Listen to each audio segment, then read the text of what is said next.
بسم اللہ الرحمن الرحیم وبہ نستعین اما بعد۔ حضرات محترم معزز سامعین، پروردگار عالم نے فرمایا للہ ملک السماوات والارض، آسمان اور زمین کی بادشاہت میری ہے، یعنی اس روئی زمین کے اوپر حکومت کس کی ہے، بادشاہت کس کی ہے؟ وہ اللہ کی ہے۔ اللہ نے دوسری جگہ ارشاد فرمایا وَتُعِزُّ مَن تَشَاءُ وَتُذِلُّ مَن تَشَاءُ۔ جب بادشاہت اللہ کی ہے تو عزت اور ذلت، کس کو عزت دیں گے اور کس کو ذلت دیں گے، اس کے اختیار بھی اللہ کے پاس ہے۔ عزت دینے والی ذات کون ہے؟ وہ اللہ کی ہے، اور ذلت اور رسوائی کے اندر مبتلا کرنے والی ذات کون ہے؟ وہ بھی اللہ کی ہے۔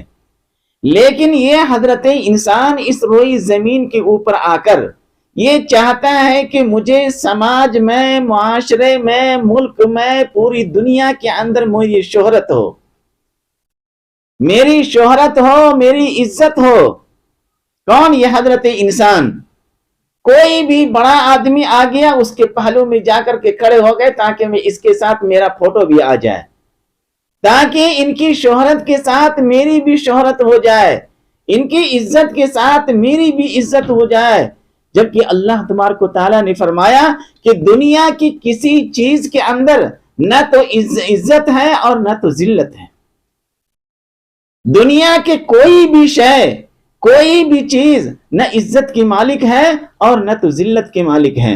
عزت کے مالک اللہ ہے اور ذلت کے مالک بھی اللہ ہے۔ کسے کہاں کتنی بلندی کے اوپر اٹھانا ہے یہ اللہ کو معلوم ہے، اور کسی ذلت اور رسوائی کی گہرائی کے اندر گرانا ہے وہ بھی اللہ کو معلوم ہے۔ لیکن اللہ تبارک و تعالیٰ نے حضرت انسان کو انسان بنا کر عقل بھی دیا، اور پھر ان کی رہنمائی کے لیے سرور کونین صلی اللہ علیہ وسلم کی ذات کو دیا، اور آپ صلی اللہ علیہ وسلم کی امتی بنایا تاکہ یہ امت بن کر کے اگر یہ چاہتا ہے کہ دنیا کے اندر بھی اس کی عزت ہو اور دنیا کے اندر بھی اس کی شہرت ہو، تو وہ دیکھے کہ آقا مدنی صلی اللہ علیہ وسلم نے اس کے بارے میں کیا رہنمائی فرمائی ہے۔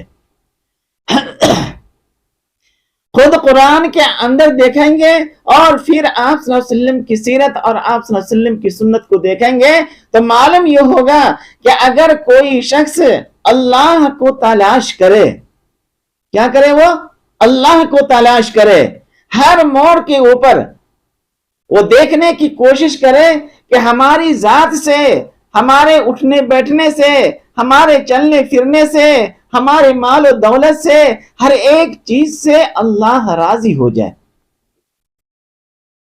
اور ایک بندہ اسی جد و جہد میں رہتا ہے، ہر موڑ کے اوپر سرکار دو عالم صلی اللہ علیہ وسلم کی سنت کو تلاش کرتا ہے وہ، اور پھر اس کے اوپر عمل کرنے کی کوشش کرتا ہے تاکہ اللہ راضی ہو جائے۔ مسلسل جد و جہد کر رہا ہے، مسلسل کوشش کر رہا ہے کہ اللہ راضی ہو جائے۔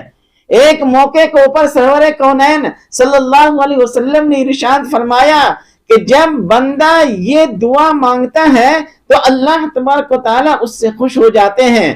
صحابہ نے فرمایا اے اللہ کے رسول صلی اللہ علیہ وسلم، وہ دعا کون ہے؟ تو اللہ کے رسول صلی اللہ علیہ وسلم نے فرمایا کہ وہ دعا یہ ہے کہ ایک بندہ استغفار کرے، انہو لا یغفر الذنوب غیرک۔ کیا فرمایا؟ کہ وہ بندہ یہ کہہ رہا ہے کہ اے اللہ مجھے بخش دے، مجھے معاف کر دے، اور تیری ذات کے علاوہ کوئی ذات نہیں ہے جو میرے گناہوں کو معاف کر سکے۔ یعنی ہر موڑ کے اوپر استغفار کر رہا ہے وہ، اور یہ استغفار وہ اللہ کے رسول صلی اللہ علیہ وسلم کو جان کر، اللہ کے رسول صلی اللہ علیہ وسلم کو پہچان کر اللہ سے استغفار کر رہا ہے، اور اللہ کے حکموں کے اوپر عمل کر رہا ہے، سرکار دو عالم صلی اللہ علیہ وسلم کی سنت کے اوپر عمل کر رہا ہے، اللہ کو بھی پہچاننے کی کوشش کر رہا ہے اور اللہ کے رسول صلی اللہ علیہ وسلم کو بھی پہچاننے کی کوشش کر رہا ہے۔ اور سرور کونین صلی اللہ علیہ وسلم کو انسان کیا، جانور بھی پہچانتے تھے۔ بنو نجار کے ایک باغ کے اندر ایک اونٹنی بدک گیا، کیا ہوا؟ وہ بدک گیا، پریشان کرنے لگا. لوگوں نے کہا کہ اونٹنی پاگل ہو گیا ہے. کوئی بھی اس باغ کے اندر جاتا تو اونٹنی اس کے اوپر حملہ کر دیتا.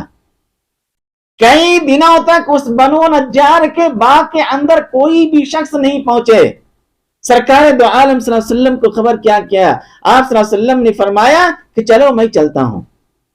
آپ صلی اللہ علیہ وسلم صحابہ کے ساتھ بنو نجار کے باغ میں پہنچے اور جب دیکھے اونٹ کو، اور اونٹ دیکھ رہے ہیں سرور کونین صلی اللہ علیہ وسلم کی ذات کو، آپ صلی اللہ علیہ وسلم نے اشارے سے اونٹ کو بلایا اور وہ اونٹ آ کر کے آپ صلی اللہ علیہ وسلم کے قدموں میں گر گیا. سرکار دو عالم صلی اللہ علیہ وسلم نے فرمایا کہ اس کی نکیل کہاں ہے؟ نکیل لاؤ. اور نکیل دیا گیا. آپ صلی اللہ علیہ وسلم نے اپنے ہاتھوں سے نکیل کو باندھا اور پھر اس کے مالک کو حوالے کر دیا. اس کا مالک یہ کہہ رہا ہے کہ پھر موت کے آخری شام تک وہ اونٹ کبھی بھی نہیں بتکا، کبھی بھی اپنے مالک کو پریشان نہ کیا، اور مڑ مڑ کر آپ صلی اللہ علیہ وسلم کو دیکھتا رہا جب اس کا مالک اونٹ کو لے کر کے جا رہا تھا. معلوم یہ ہو رہا ہے کہ وہ جانور بھی آپ صلی اللہ علیہ وسلم کو پہچانتے ہیں.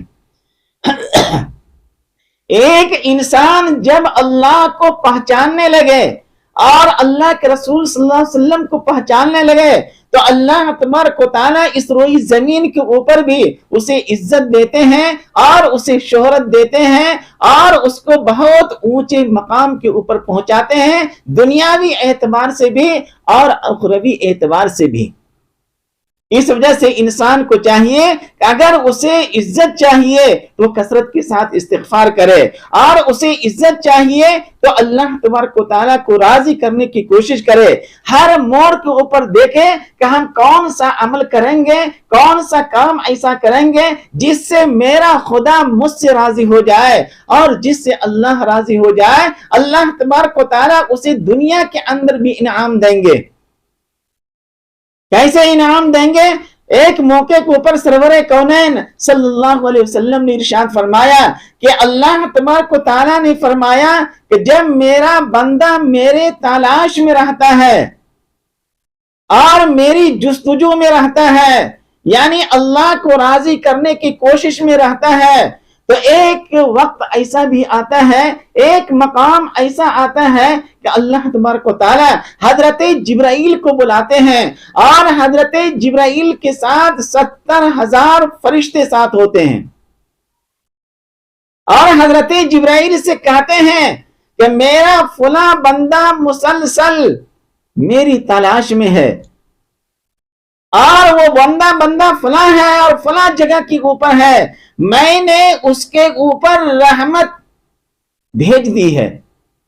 یعنی اللہ نے فرمایا حضرت جبرائیل سے کہ میں نے اس بندے کے اوپر اپنا کرم کر دیا ہے، برکت کو اس کے اوپر نازل کر دیا ہے. اس کو کہتے ہیں حضرت جبرائیل سے کہتے ہیں، اور حضرت جبرائیل کے ساتھ 70,000 فرشتے ہوتے ہیں. یہ کب ہوتا ہے؟ جب ہم اللہ کی تلاش میں رہیں. جب اللہ کی تلاش میں ایک بندہ رہتا ہے تو بندہ شریعت کے اوپر مکمل عمل کرنے لگتا ہے، اور جب بندہ شریعت کے اوپر مکمل عمل کرنے لگتا ہے تو اللہ تبارک و تعالیٰ اسے اور ترقی دیتے ہیں. کس طرح؟ اس طرح ترقی دیتے ہیں کہ پہلے وہ شریعت کے اوپر عمل کر رہا تھا، اور ترقی دے کر کے اسے طریقت کے اوپر ایک منزل اوپر اٹھایا، یعنی طریقت کے اوپر عمل کرنے لگا، اور جہاں وہ شریعت کو جانتا تھا وہیں طریقت کو جاننے لگا. اور اس طرح اللہ تبارک و تعالیٰ اسے منازل طے کراتے ہیں. شریعت کے اوپر عمل کرتے ہوئے اللہ کو تلاش کرتا رہا، اور جب اللہ راضی ہو گئے تو اللہ تبارک و تعالیٰ نے اسے اس روئی زمین کے اوپر عزت اور شہرت دی، اور پھر جو نورانی مخلوقات ہیں اس کے درمیان بھی اسے عزت اور شہرت دی. اس طرح کے اسے اٹھا کر کے شریعت سے طریقت کے اندر پہنچایا، اور پھر طریقت کے اندر وہ انسان محنت کرتے کرتے معرفت تک پہنچتا ہے، اور معرفت سے ترقی کرتے کرتے حقیقت تک پہنچ جاتا ہے. 4 مراتب ہیں: شریعت، طریقت، حقیقت معرفت اور حقیقت، یہ چار چیزیں ہیں۔ کبھی انشاءاللہ ہم اس کو کھولیں گے کہ شریعت کیا ہے اور طریقت کیا ہے، معرفت کیا ہے اور حقیقت کیا ہے۔ جب اللہ تبارک و تعالیٰ ایک بندہ کو اپنا محبوب بناتے ہیں تو اللہ تبارک و تعالیٰ اسے اپنا قرب عطا کرتے ہیں اور تمام دنیا سے اسے نکال دیتے ہیں اور دنیا والوں کو اور دنیا کو اس کے قدموں کے اندر نچھاور کر دیتے ہیں۔ دنیا والے اس کے قدموں کے اوپر جھکتے ہیں، وہ اللہ تبارک و تعالیٰ اسے عزت اور شہرت عطا فرماتے ہیں۔ اس انسان کو چاہیے کہ عزت دنیاوی چیزوں میں تلاش نہ کرے، عزت کو کوٹھی اور بنگلے میں تلاش نہ کرے، عزت کو بیوی بچوں میں تلاش نہ کرے، عزت خیش و اقارب میں تلاش نہ کرے، عزت کو کھیت کھلیان میں تلاش نہ کرے، عزت دکان میں تلاش نہ کرے، عزت کو تلاش کرے تقوی کے ذریعے سے، عزت کو تلاش کرے اللہ کے احکامات کے ذریعے سے، عزت کو تلاش کرے سرور کونین صلی اللہ علیہ وسلم کی سنت کے ذریعے سے۔ حضرت جبرائیل سے کہتے ہیں کہ فلاں بندے کے اوپر رب کی رحمت ہو چکی ہے، حضرت جبرائیل اس کو وہاں سے اٹھاتے ہیں اور پھر وہ پورے آسمان میں اعلان کرتے رہتے ہیں فلاں بندے کے اوپر رب کی رحمت ہو چکی ہے۔ عرش کو جو اٹھائے ہوئے فرشتے ہوتے ہیں وہ لوگ بھی مسکراتے ہیں اور وہ لوگ بھی آپس میں تذکرہ کرنے لگتے ہیں کہ فلاں بندہ جو رب کی تلاش میں تھا اور رب کو تلاش کرتا رہا، اللہ کو راضی کرتا رہا اور ایک مقام ایسا آیا اللہ اس سے راضی ہو گیا اور آج اعلان کر دیا اللہ تبارک و تعالیٰ نے فرشتوں کے درمیان، اور وہ فرشتے حضرت جبرائیل لے کر کے نیچے اترتے ہیں اور اعلان کرتے ہوئے آتے ہیں۔ تمام فرشتے ایک دوسرے کو پہنچاتے ہیں بات کہ فلاں بندے کے اوپر اللہ کی رحمت ہو چکی ہے۔ دیکھیے اللہ تبارک و تعالیٰ نے کس طرح ایک بندے کو صرف دنیا کے اندر عزت نہیں، صرف دنیا کے اندر شہرت نہیں، بلکہ ساتوں آسمان کے اوپر جو فرشتے ہیں، جو نورانی مخلوقات ہیں، اس کے درمیان بھی چرچے ہو رہے ہیں۔ اور اس طرح چرچے کرتے کرتے اللہ تبارک و تعالیٰ وہ چرچے دنیا کے اندر نازل کر دیتے ہیں اور اس طرح پوری دنیا کی زبانوں کے اوپر اس شخص کا نام آنے لگتا ہے۔ تو میرے دوستو، ہم کیوں نہیں عزت اللہ کی ذات میں تلاش کریں، عزت سرور کونین صلی اللہ علیہ وسلم کی ذات میں تلاش کریں، عزت اللہ کے احکامات میں تلاش کریں اور عزت سرور کونین صلی اللہ علیہ وسلم کی سیرت کے اندر تلاش کریں، تو اللہ تبارک و تعالیٰ دنیا کے اندر بھی چمکائیں گے اور آخرت کے اندر بھی چمکائیں گے۔ اور اس کے لیے شرط یہی ہے کہ ہم ہر موڑ کے اوپر استغفار کرتے رہیں۔ علامہ جلال الدین سیوطی رحمت اللہ علیہ نے ایک موقع کے اوپر ارشاد فرمایا ہے کہ اگر کسی کو اولاد نہ ہو انہیں بھی چاہیے کہ وہ استغفار کرتا رہے، اور اگر کوئی تنگی کے اندر مبتلا ہے، چاہے وہ رزق کی تنگی ہو یا مالی پریشانی ہو، اسے بھی چاہیے کہ وہ استغفار کرتا رہے، اور اگر کوئی کسی کا دل ٹوٹ گیا ہو، رنجیدہ ہو، تو انہیں بھی چاہیے کہ وہ استغفار کثرت سے کیا کرے۔ اس کے ذریعے سے اللہ تبارک و تعالیٰ ان کی ہر دعاؤں کو قبول کریں گے اور اللہ تبارک و تعالیٰ عزت اور شہرت سے بھی نوازیں گے اور اللہ تبارک و تعالیٰ سکون کی زندگی بھی عطا فرمائیں گے۔ خود حضرت امام احمد ابن حنبل رحمت اللہ علیہ اپنا سچا واقعہ بیان کرتے ہیں۔ وہ فرماتے ہیں کہ جب میں عراق کے کسی گاؤں کے اندر پہنچا اور وہاں پہ رات ہوا، اس رات کے اندر ایک مسجد کے اندر پہنچا اور وہاں جتنی نمازیں پڑھنی تھی نمازیں پڑھی اور اسی مسجد کے اندر میں آرام کرنے لگا۔ مسجد کے جو چوکیدار تھا انہوں نے مجھے وہاں سے نکلنے کے لیے کہا، میں اندر سے نکل کر کے مسجد کے صحن کے اندر آ کر کے آرام کرنے لگا۔ فرمایا کہ وہ چوکیدار مجھے پیر سے گھسیٹ کر کے مسجد سے باہر کر دیا۔ کس کو؟ حضرت امام احمد ابن حنبل رحمت اللہ علیہ کو۔ وہ اپنا واقعہ بیان کرتے ہیں، فرمایا کہ جب وہ باہر کر دیا مسجد سے گیٹ سے باہر، وہ بھی گھسیٹ کر کے، اور فرمایا ایک برگزیدہ شخص، ایک نیک انسان ادھر سے گزر رہا تھا اور انہوں نے مجھے ہاتھ پکڑ کر کے اٹھایا اور اپنے گھر کے اوپر لے کر کے گیا. فرمایا کہ اس طرح نورانی چہرہ اور اس طرح عزت اور شہرت والی شخصیت وہ بھی کون؟ امام احمد ابن حنبل رحمت اللہ علیہ. مسند احمد کے اندر بھی یہ واقعہ مل جائیں گے آپ کو. فرمایا کہ وہ شخص لے گیا. حضرت امام احمد ابن حنبل رحمت اللہ علیہ فرماتے ہیں کہ جب وہ لے کر کے جا رہا تھا تو میں دیکھ رہا تھا کہ وہ ہر وقت استغفار کر رہا ہے. استغفر اللہ ربی من کل ذنب واتوب الیہ، استغفر اللہ استغفر اللہ استغفر اللہ، یعنی اٹھتے بیٹھتے چلتے پھرتے استغفار. جب صبح ہوئی فجر کی نماز پڑھ کر کے ہم لوگ ایک جگہ بیٹھے تو میں نے ان سے کہا کہ آپ ہر وقت استغفار کرتے رہتے ہیں، کیا اس استغفار سے اللہ آپ کو ملا یا نہیں ملا؟ اور اس استغفار کے ذریعے سے اللہ کی تلاش ختم ہوئی یا نہیں ہوئی؟ اس استغفار کے ذریعے سے اللہ تبارک و تعالیٰ نے آپ کو کچھ دیا یا نہیں دیا؟ کوئی فائدہ ہوا یا نہیں ہوا؟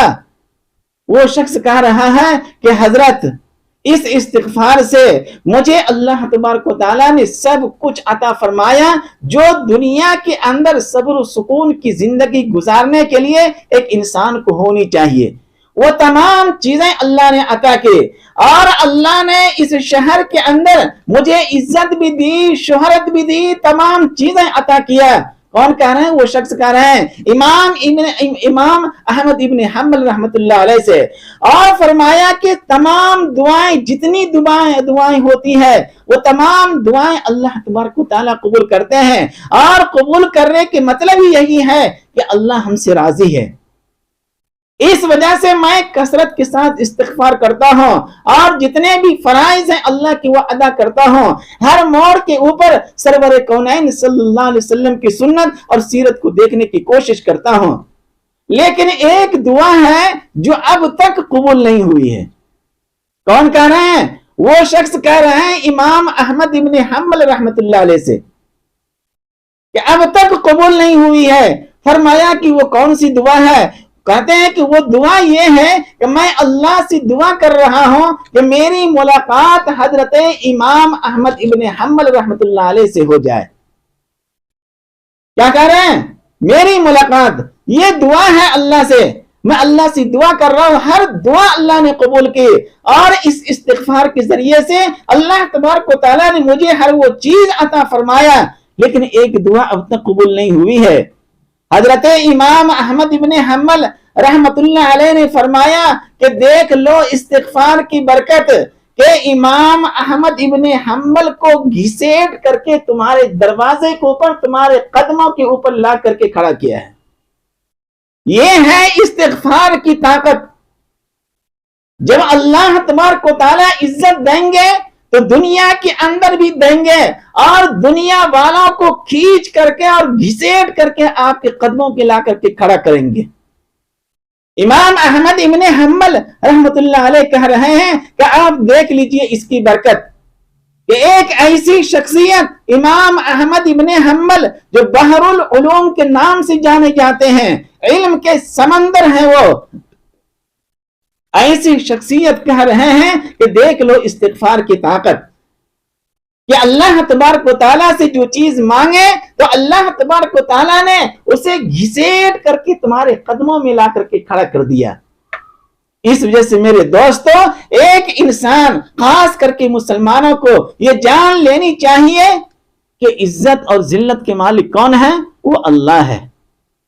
جب آپ اللہ کے حکموں کے اوپر عمل کریں گے تو دنیا کی کوئی بھی چیز آپ کو نقصان نہیں پہنچائے گی. شرط یہ ہے کہ آپ اللہ کا ہو جائیں تو اللہ آپ کے ہو جائیں گے. حضرت موسیٰ علیہ السلام اپنے زمانے کے اندر اپنے حجرے سے چلے کہاں؟ کوہ طور کے اوپر، اور اللہ تبارک و تعالیٰ سے ملاقات کے لیے. اور اسی وقت یہ واقعہ ہوا. کیا واقعہ ہوا؟ کہ ایک بے حیا معاشرے اور سماج کے اندر ایسی عورت تھی جو بے حیا تھی اور اس کا انتقال ہو گیا. لوگوں نے اسے دفن نہیں کیا بلکہ ایسے پیر سے گھسیٹ کر کے جہاں پہ کوڑے وغیرہ گندگی وغیرہ کا ڈھیر ہوتا ہے وہاں پہ لے جا کر کے پھینک دیا. اور وہ عورت لوگوں کی نگاہوں کے اندر کیا تھا؟ وہ بے حیا تھی وہ، لیکن اللہ کا مقبول ترین بندی تھی وہ. ہو سکتا ہے انہوں نے توبہ کر لیا ہو، استغفار کر لیا ہو، اور استغفار کی طاقت ہے کہ اللہ تبارک و تعالیٰ اس کے گناہوں کو ختم کر دیتے ہیں اور اللہ تبارک و تعالیٰ اسے اپنا بنا لیتے ہیں. ان کا انتقال ہوا، لوگوں نے اسے گندگی کے ڈھیر کے اوپر لے جا کر کے پھینک دیا. حضرت موسیٰ علیہ السلام چلے اور کوہ طور کے اوپر پہنچے، اور سلام وغیرہ ہونے کے بعد اللہ تبارک و تعالیٰ نے فرمایا کہ اے موسیٰ، بات چیت بعد میں ہوگی، پہلے فلاں ڈھیر کے اوپر فلاں گندگی کے پاس میری ایک بندی، میری ایک کنیز وہاں پہ پڑی ہوئی ہے، اس کی لاش پڑی ہوئی ہے، پہلے تم جاؤ اور وہاں سے اسے نکالو اور اسے غسل دو اور کفن دو اور اس کو احترام کے ساتھ اسے دفناؤ. حضرت موسیٰ علیہ السلام نے فرمایا اے بار الہ، وہاں تو ہزاروں قسم کے کتے رہتے ہیں، اب تک تو اس لاش کو چیر پھاڑ کر کے ختم کر دیے ہوں گے، میں کہاں سے اس کو غسل دوں گا اور کہاں سے اسے کفن دوں گا. اللہ تبارک و تعالیٰ نے فرمایا کہ موسیٰ تم جاؤ وہاں پہ، وہ میری برگزیدہ بندی ہے، دنیا کی کوئی شے اسے نقصان نہیں پہنچا سکتی، اور ہماری جو فوج ہے وہ اس کی حفاظت کر رہا ہے. حضرت موسیٰ علیہ السلام آگے کوئی بات نہیں دہرائے اور وہاں سے دوڑتے ہوئے گاؤں کی طرف آئے اور اس مقام کے اوپر پہنچے تو معلوم یہ ہوا کہ وہاں کے جو کتے ہوتے تھے وہ کتے چاروں طرف سے بیٹھ کر اس لاش کی حفاظت کر رہے ہیں. اور جب حضرت موسیٰ علیہ السلام نے اس لاش کو وہاں سے اٹھایا، وہاں کے لوگوں نے کہا کہ یہ تو ایسی عورت تھی، بالکل گندی عورت تھی یہ. حضرت موسیٰ علیہ السلام نے فرمایا کہ تم لوگ کہہ رہے ہیں وہ گندی عورت ہے، اللہ کہہ رہے ہیں کہ یہ میرا برگزیدہ بندی ہے اور میرا کنیز ہے. یہ اللہ اس کو کہہ رہے ہیں کہ بہت محبوب بندی ہے وہ، اور تم لوگ کہہ رہے ہو کہ یہ بہت بے حیا عورت ہے. اس وجہ سے میرے دوستو، بہت ساری عورتیں ایسی ہوتی ہیں جو دل و جان سے استغفار کیا کرتی ہیں اور اللہ تبارک و تعالیٰ کو تلاش کرتی ہیں، اللہ کو اپنے دلوں میں بسائے رہتی ہیں. اور اس طرح سے بہت سارے مرد بھی ہوتے ہیں جن کو اللہ تبارک و تعالیٰ نے شریعت سے اونچا اٹھایا، طریقت دیا اور طریقت سے اونچا اوپر اٹھایا، معرفت الہی دیا اور معرفت الہی سے اوپر اٹھایا. تو اس کو حقیقت کے اندر جب کوئی انسان حقیقت تک پہنچ جائے تو اس کا تعلق ڈائریکٹ اللہ سے ہو جاتا ہے. یہ کب ہوگا؟ جبکہ ایک انسان یہ سمجھ لے کہ عزت کس کے ہاتھ میں ہے؟ وہ اللہ کے ہاتھ میں ہے. عزت اور ذلت کے مالک کون ہے؟ وہ اللہ ہے. کوئی انسان آپ کو عزت نہیں دے سکتا ہے، کوئی انسان آپ کو اس مقام کے اوپر نہیں پہنچا سکتا ہے. لیکن جب اللہ تبارک و تعالیٰ عزت دیں گے تو پوری دنیا کو آپ کے قدموں کے اوپر لا کر کے کھڑا کر دیں گے. شرط یہ ہے کہ آپ اللہ کا ہو جائیں، آپ اللہ کو پہچاننے لگیں، آپ آقائے مدنی صلی اللہ علیہ وسلم کو پہچاننے لگیں، آپ اللہ کے حکموں کے اوپر عمل کرنے لگیں، آپ سرکار دو عالم صلی اللہ علیہ وسلم کے طریقے اور سنت کے مطابق عمل کرنے لگیں. آپ کی ہر سانس میں اللہ بسے، آپ کے ہر قدم سرکار دو عالم صلی اللہ علیہ وسلم کی سنت کے مطابق چلے تو اللہ تبارک و تعالیٰ آپ کو عزت دیں گے اور شہرت بھی دیں گے، سب کچھ عطا کریں گے، دنیا کے اندر بھی اور آخرت کے اندر بھی عطا کریں گے. اس وجہ سے انسان کو چاہیے کہ اللہ کے حکموں کو چھوڑ کر کے دنیاوی چیزوں کی طرف نہ جھکے، وہ کبھی ایسا نہ کرے، وہ بلکہ اللہ کو پہلے ترجیح دے، اللہ کے رسول صلی اللہ علیہ وسلم کو پہلے ترجیح دے اور دنیا والوں کو بعد میں. دنیا اور دنیا کے اندر جتنی بھی چیزیں ہیں، چاہے وہ بڑا سے بڑا انسان کیوں نہ ہو، چاہے بڑا سے بڑا مالک کیوں نہ ہو، چاہے وہ کسی اسٹیٹ کا بادشاہ ہی کیوں نہ ہو، لیکن اللہ کے حکم کو سامنے کچھ بھی نہیں. اتنا یقین اس کے دلوں کے اندر آ جائے, اتنا پہچان اللہ کی آ جائے, وہ اسی وقت ہوگا میرے دوستوں جب ہم اللہ کو تلاش کرنے لگیں گے. اس وجہ سے ہم مسلمانوں کو خاص طور سے چاہیے کہ وہ اللہ کو تلاش کریں. ابھی ہم شریعت کے اندر ہی ہیں, شریعت کے تمام احکامات ابھی ہمارے اوپر لاگو ہوئے نہیں ہیں, ہم اپنے اندر اس کو لائے ہی نہیں ہیں. جب ہم شریعت کے تمام احکامات کے اوپر عمل کرنے لگیں گے اور تب اللہ تبارک و تعالی آپ کو طریقت کے اندر داخل کریں گے. ابھی آپ کو معلوم نہیں ہو رہا ہوگا کہ شریعت کیا ہے, طریقت کیا ہے, معرفت کیا ہے, حقیقت کیا ہے. انشاءاللہ ہم کسی اور ویڈیو کے اندر ہم یہی ٹاپک بنائیں گے اور پھر آپ کو بتائیں گے آپ کو شریعت کیا ہے اور طریقت کیا ہے. تو میرے دوستو, دنیاوی چیزوں کے اندر عزت کو ڈھونڈنا چھوڑ دیجئے. دنیاوی چیزوں کے اندر آپ ذلت کے اندر مت پڑیے. دنیاوی چیز جتنے بھی ہے وہ تمام کی تمام ذلت کا ایک پٹورا ہے. وہ کیا ہے؟ گہرائی ہے وہ. ہاں, جہاں تک اللہ نے حکم دیا ہے جانے کا وہیں تک جائیے آپ. اللہ کے ہر ایک حدود ہیں, اس حدود سے باہر نکلیں گے آپ ذلت اور رسوائی کے گڑھے کے اندر پڑ جائیں گے. جہاں تک اللہ کا حد ہے, جہاں تک آپ صلی اللہ علیہ وسلم کی سنت اور طریقہ ہے وہیں تک رہیں آپ. تو اللہ تبارک و تعالیٰ عزت اور شہرت کی بلندیوں کے اوپر دنیا کے اندر پہنچائیں گے اور آخرت کے اندر بھی پہنچائیں گے. تو میرے دوستو, عزت آپ ڈھونڈیں اللہ کے حکموں کے اندر, عزت کو ہم ڈھونڈیں سرکار دو عالم صلی اللہ علیہ وسلم کے طریقوں کے اندر, اور اللہ کو تلاش کریں استغفار کے ذریعے سے, اللہ کو تلاش کریں تقوی کے ذریعے سے, اللہ کو تلاش کرتے رہیں. تو انشاءاللہ اللہ آپ کو مل جائیں گے. جب اللہ مل جائیں گے تو اللہ تبارک و تعالی حضرت جبرائیل کے درمیان آپ کا تذکرہ کریں گے. خود قرآن نے کہا ہے فَاذْكُرُونِي أَذْكُرْكُمْ وَاشْكُرُوا لِي وَلَا تَكْفُرُونَ. دیکھ لیجئے آپ, جب آپ اللہ کو یاد کریں گے تو اللہ آپ کو یاد کریں گے. تو میرے دوستو, کیوں نہیں ہم عزت کو تلاش کریں اللہ کی ذات میں, عزت کو تلاش کریں اللہ کے حکموں کے اندر. مجھے امید ہے کہ اللہ تبارک و تعالی ہم لوگوں کو کہنے سننے سے زیادہ عمل کرنے کی توفیق عطا فرماوے. آمین.